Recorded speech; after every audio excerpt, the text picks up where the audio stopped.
Hello friends, once again I am Ashish. I am just host of the time Ashish Tripathi TCL YouTube channel. मैं आपके लिए लेकर आता हूँ अंग्रेजी बोलना सीखने की न्यू ग्रामर्स, जिसकी सहायता से आप इम्प्रेसिव, फ्लुएंट और ग्रामेटिकली करेक्ट इंग्लिश में बातचीत कर सकते हैं। यानी आप अंग्रेजी बोलना सीख सकते हैं इस YouTube चैनल के माध्यम से। आज मैं आपके लिए लेकर आया हूँ, कई बार आपको अपने जीवन में ऐसे डायलॉग बोलने पड़ते हैं या सुनने को मिलते हैं जिसमें आप सब्जेक्ट की मजबूरी को दर्शाते हैं। यानी सेंटेंस के भाव क्या होते हैं कि सब्जेक्ट कंपेल्ड है, मजबूर है। अगर ऐसा कोई वाक्य हम उदाहरण के तौर पे लें तो पापा को पैसे कमाने पड़ते हैं, हमें पढ़ाई करनी पड़ती है, हमें काम करना पड़ता है, हमें संघर्ष करना पड़ता है, गांधी जी को संघर्ष करना पड़ा, मोदी जी को संघर्ष करना पड़ेगा। इन सभी वाक्यों में सब्जेक्ट मजबूर दर्शाया जा रहा है। तो मजबूरी के भाव को वाक्य में दर्शाने के लिए सेंटेंस में हम एक एक्स्ट्रा वर्ब लगा देते हैं। उस वर्ब को हम लोग कहते हैं कंपल्शन वर्ब। अंग्रेजी भाषा में कंपल्शन वर्ब हैव टू से दर्शाई जाती है। अभी जो वाक्य हमने आपके सामने बोले, उन वाक्यों में आपने देखा कि कुछ शब्दों की पुनरावृत्ति हो रही है। वही हिंदी शब्द आज की हमारी ग्रामर की हिंदी पहचान है। यानी अगर मजबूरी वर्तमान काल की है तो हिंदी सेंटेंस की हिंदी आइडेंटिटी क्या हो जाएगी? पढ़ता है, पढ़ती है, पढ़ते हैं। अगर मजबूरी का वाक्य यानी जिसमें सब्जेक्ट पास्ट में मजबूर था, ये भाव प्रकट हो तो हिंदी सेंटेंस में पढ़ा, पढ़ी, पढ़े। मुझे कपड़े धोने पड़े, मुझे पैसे कमाने पड़े, मुझे रोटी सेकनी पड़ी, मुझे खाना खाना पड़ा। ये पास्ट की मजबूरी के वाक्य हैं। नेक्स्ट इज फ्यूचर में अगर मजबूरी शो होती है तो हिंदी वाक्य किस प्रकार के होते हैं? आपको अभ्यास करना पड़ेगा, आपको अंग्रेजी सीखनी पड़ेगी, आपको कंप्यूटर सीखना पड़ेगा, आपको कोडिंग सीखनी पड़ेगी। ये आपकी भविष्य की मजबूरी के कुछ एग्जाम्पल्स हो सकते हैं। पहली चीज़ तो आप ये जान लीजिए कि कंपल्सन वर्ब एक एक्शन वर्ब नहीं है, this is a mental verb. ये एक मानसिक क्रिया है। या तो आप मजबूर होते हैं या आप मजबूर नहीं होते हैं। ऐसा नहीं हो सकता है कि आप किस्तों में मजबूर हो रहे हों। इस कारण से कंपल्सन वर्ब की आईएनजी फॉर्म नहीं होती। यानी अगर कोई सेंटेंस ऐसा है जिसमें कॉन्टिन्यूअस में मजबूरी दिखाई जा रही है, जैसे मुझे पढ़ना पड़ रहा है, तो इसका इंग्लिश ट्रांसलेशन वही होगा जो मुझे पढ़ना पड़ता है। यानी प्रेजेंट कॉन्टिन्यूअस और प्रेजेंट इंडेफिनिट का ट्रांसलेशन सेम होगा। मुझे पढ़ना पड़ता है, मुझे पढ़ना पड़ रहा है, दोनों का ट्रांसलेशन सेम होगा, क्योंकि कंपल्सन वर्ब की आईएनजी फॉर्म नहीं बनती या कंपल्सन वर्ब को आईएनजी फॉर्म में नहीं यूज़ करते, क्योंकि ये एक मेंटल वर्ब है, ये कॉन्टीन्यूअस में नहीं रहती है। एक्शन हमारा कॉन्टीन्यू में हो सकता है, राम जा रहा है, जाने का काम कॉन्टीन्यू हो सकता है, लेकिन मजबूरी या तो होगी या तो नहीं होगी। इसी वजह से कंपल्सन वर्ब की आईएनजी फॉर्म नहीं बनती है। आज के इस वीडियो में हमने कंपल्सन वर्ब के असर्टिव सेंटेंस, इंट्रोगेटिव सेंटेंस और ऑक्सिलरी इंट्रोगेटिव सेंटेंस तीनों के स्ट्रक्चर्स लिखे हैं। क्योंकि पिछले वीडियो में आपके फीडबैक से हमें पता चला कि आप चाहते हैं कि जब भी हम किसी वाक्य के बारे में डिस्कस करें, किसी ग्रामर के बारे में डिस्कस करें, तो उसके सभी टाइप्स का स्ट्रक्चर एक बार ज़रूर लिख दें और उसको समझा दें, उसके उदाहरण ले लें, जिससे कि आपको सीखने में आसानी हो, अभ्यास करने में आसानी हो, समझने में आसानी हो। अब कंपल्सन वर्ब होती क्या है? अंग्रेजी के दो शब्द हैज़ टू को हम कंपल्सन वर्ब के रूप में पोजीशन कर रहे हैं। यानी अगर किसी सेंटेंस में सब्जेक्ट मजबूर है तो उसकी मजबूरी का भाव वाक्य में अंग्रेजी भाषा में, हिंदी भाषा में इन शब्दों से दर्शाया जा रहा है। अंग्रेजी भाषा में दर्शाने के लिए क्या करेंगे? सब्जेक्ट में, सेंटेंस में कंपल्सन वर्ब लगा देंगे। और कंपल्सन वर्ब क्या है? Has to, had to, had to, had to. Singular form has to, first form have to, second form had to, third form had to. ING form का प्रयोग नहीं होता है। और जो काम मजबूरी में हो रहा है सेंटेंस में, वह काम इस कंपल्शन वर्ब के बाद फर्स्ट फॉर्म में इससे अटैच हो जाएगा। समझ में आ गई बात? कंपल्शन वर्ब को हम हैज़ टू से व्यक्त करते हैं और जो कार्य सेंटेंस में मजबूरी में हो रहा है वह कार्य कंपल्सन वर्ब के बाद हमेशा फर्स्ट फॉर्म में आता है। हैज़ टू अगर वर्ब लगी है कंपल्सन वर्ब तब भी फर्स्ट फॉर्म, हैव टू लगी तो भी, हैड टू लगी तो भी, हैड टू लगी तो भी। Is it clear? चलिए आप उदाहरण देखते हैं। उदाहरण से पहले एक नज़र डाल लेते हैं स्ट्रक्चर्स पे। अगर कोई सेंटेंस कंपल्शन का है, असर्टिव है, तो subject, auxiliary, not, verb first form, object, ये आपका असर्टिव स्ट्रक्चर हो गया।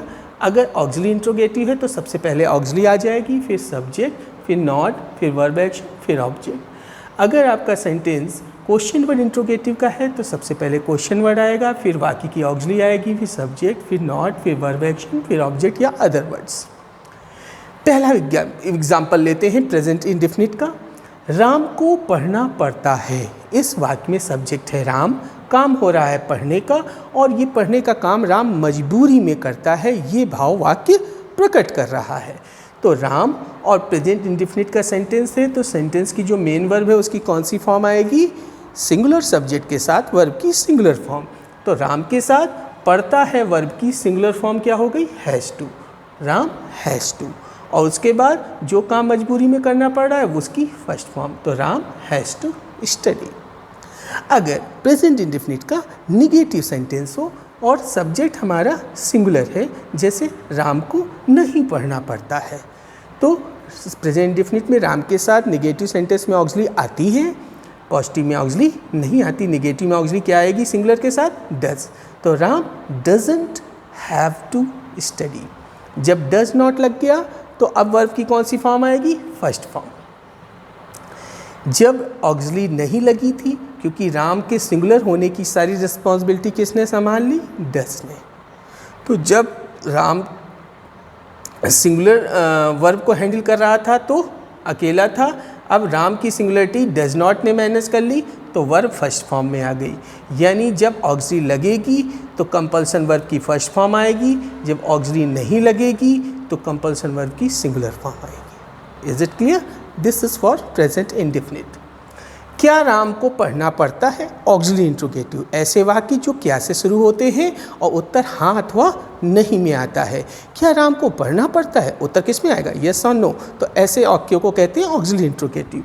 ऑक्सिलरी इंट्रोगेटिव की शुरुआत ऑक्सिलरी से होगी, फिर सब्जेक्ट आएगा, फिर वर्ब, फिर दूसरी वर्ब की first form. Does Ram have to study? Ram को क्यों पढ़ना पड़ता है? Why does Ram have to study? Is it clear? Present indefinite के चारों एग्जाम्पल हो गए आपके पॉजिटिव, निगेटिव, ऑक्सिलरी इंट्रोगेटिव और क्वेश्चन वर्ड इंट्रोगेटिव। इसी प्रकार से मुझे बोलना पड़ता है, आई हैव टू स्पीक। मुझे नहीं बोलना पड़ता है, I do not have to speak. क्या मुझे बोलना पड़ता है? Do I have to speak.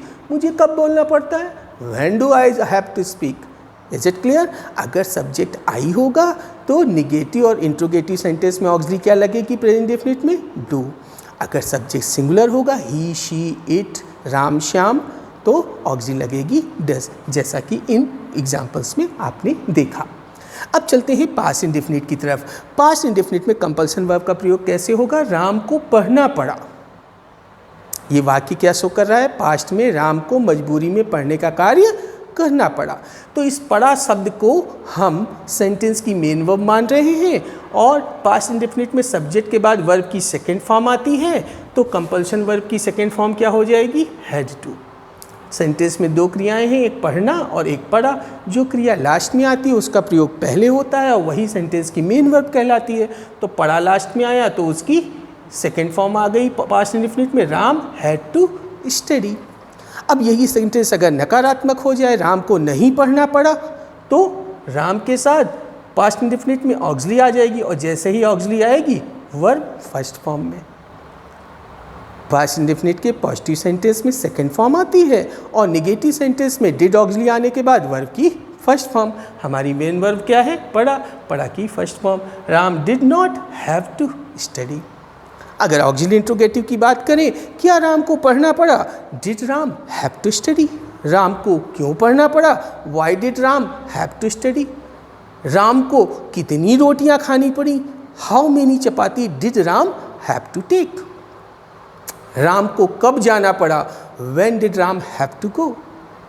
Is it clear? चलिए आगे बढ़ते हैं और बात करते हैं कि राम को पढ़ना पड़ेगा, future indefinite, Ram will have to study. Ram को हंसना पड़ेगा, Ram will have to love. आपको सीखना पड़ेगा, you will have to learn. आपको पैसे कमाने पड़ेंगे, you will have to earn money. आपको आईएएस बनना पड़ेगा, you will have to become IAS officer. Is it clear? अब बात करते हैं कि अगर सेंटेंस प्रेजेंट कॉन्टिन्यूअस में हो, राम को पढ़ना पड़ रहा है, मैं पहले भी बता चुका हूँ, इसकी आईएनजी फॉर्म नहीं बनती है, रहा है, आया है, यानी प्रोग्रेसिव टेंस है, यानी सेंटेंस में काम सतत होने का भाव दर्शाया जा रहा है। लेकिन कंपल्सन वर्ब की आईएनजी फॉर्म नहीं बनती, क्योंकि compulsion is a mental verb, not a action verb. तो हमने इसको प्रेजेंट इंडेफिनिट में बनाना है, जो कि प्रेजेंट कॉन्टिन्यूअस में है। तो इसका वही ट्रांसलेशन होगा जो प्रेजेंट इंडेफिनिट में था, राम को पढ़ना पड़ता है और राम को पढ़ना पड़ रहा है, दोनों का ट्रांसलेशन सेम होगा, राम हैज़ टू स्टडी। अब मॉडल्स की बात कर लेते हैं। मॉडल्स में जस्ट राम को पढ़ना पड़ सकता है। सकता है शब्द किस चीज़ को शो करता है? सकता है शब्द शो करता है कैपेबिलिटी को। किसकी कैपेबिलिटी को? सब्जेक्ट की कैपेबिलिटी या किसी घटना होने की प्रोबेबिलिटी को।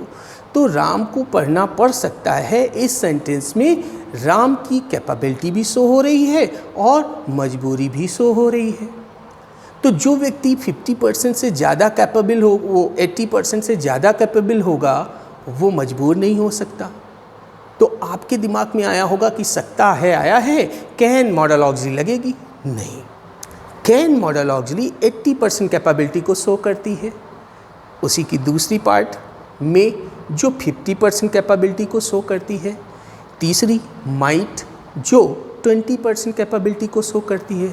तो जो सब्जेक्ट 80% कैपेबल होगा वो मजबूर नहीं होगा, और जो मजबूर होगा वो 80% कैपेबल नहीं होगा। इसलिए कैन और हैव टू का प्रयोग कभी साथ साथ नहीं कर सकते। सकता है आया है, सब्जेक्ट की कैपेबिलिटी शो हो रही है, लेकिन क्योंकि सब्जेक्ट मजबूर है तो मजबूरी के भाव होने के कारण कैन के न प्रयोग करके हम मे का प्रयोग करेंगे, जिसमें सब्जेक्ट 50% कैपेबल दर्शाया जाता है। तो अगर मे का प्रयोग करेंगे तो क्या होगा? राम को पढ़ना पड़ सकता है, Ram may have to study.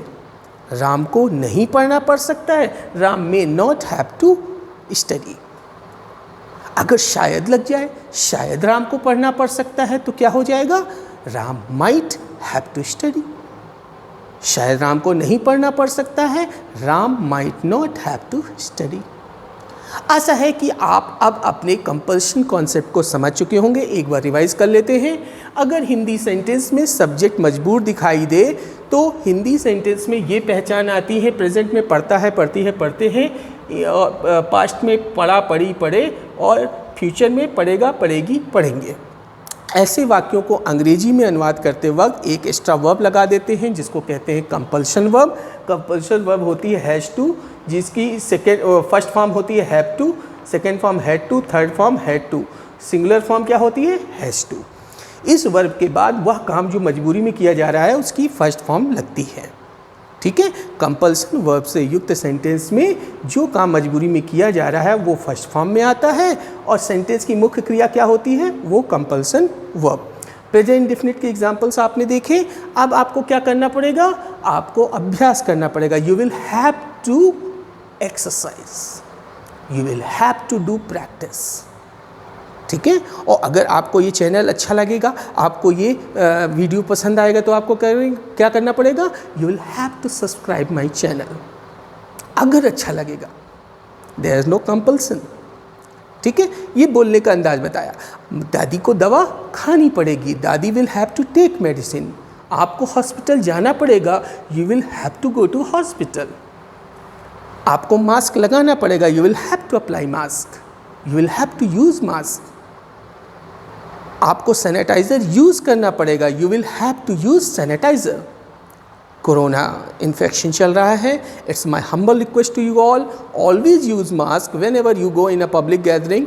or on a public place, always use mask, sanitizer, protect yourself, protect your family member. It is very important for everybody, because if you are not using mask or sanitizer, you are not insecuring yourself, you are insecuring everybody in the society, because it is a pandemic.